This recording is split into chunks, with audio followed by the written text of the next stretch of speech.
inanunsyo na ng mga simbahan sa iba't ibang lugar sa Pilipinas na may bago ng Santo Papa.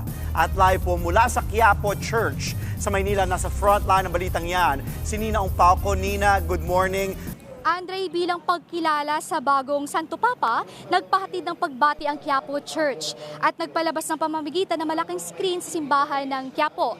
Bilanggit na rin sa misa kanila ang pangalan ni Pope Leo XIV, hindi lang sa mismong simbahan ang nag-abang ng bagong Santo Papa. Marami ring Pilipino ang naghintay sa puting usok kanilang madaling araw. Inimbangan ng maraming Pilipinong Katoliko ang pagpili sa bagong Santo Papa. Ayon sa mga nakausap namin ngayong umaga, masaya raw silang may nahalal na leader ng simbahang Katolika.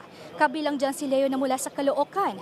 Bukod siya, masaya rin siya sa bagong nahalal na Santo Papa, ikinatuwa rin niya na pareho raw sila ng pangalan. Matatanda ang Leo ang napiling pangalan ni Cardinal Robert Prevost bilang Santo Papa. Sabi naman ng iba pa nating kapatid, umaasa silang magiging maayos ang pamamalakad ng simbahan. Ni Pope Leo XIV, ayon naman kay Catholic Bishop Conference of the Philippines, spokesperson Father Jerome Ceciliano, bukang bibig daw ni Pope Leo XIV noong kardinal pa siya ang mga mahihirap. Posible raw itong dahilan kung bakit siya napili na mga kardinal na maging susunod na Santo Papa. Pakinggan natin ang pahayag ni Father Ceciliano.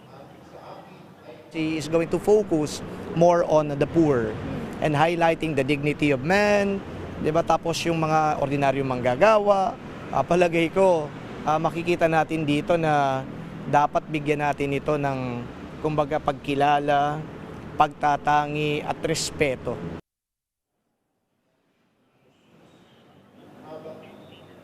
Andre, sabi nga ni Father Ceciliano kanina sa panayam namin ay mabilis ang naging botohan ng pagboto dito sa Santo Papa, sa bagong Santo Papa ni si Pope Leo XIV. At inaabangan na ngayon kung anong susunod na hakbang ng simbahan.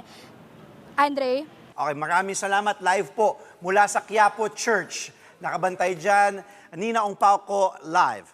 Mga kapatid, Dimples Romana po, kumpletuhin ang inyong umaga ng mga kwentong puno ng inspirasyon. Salubungin po ang bawat araw ng may ngiti at pag-asa.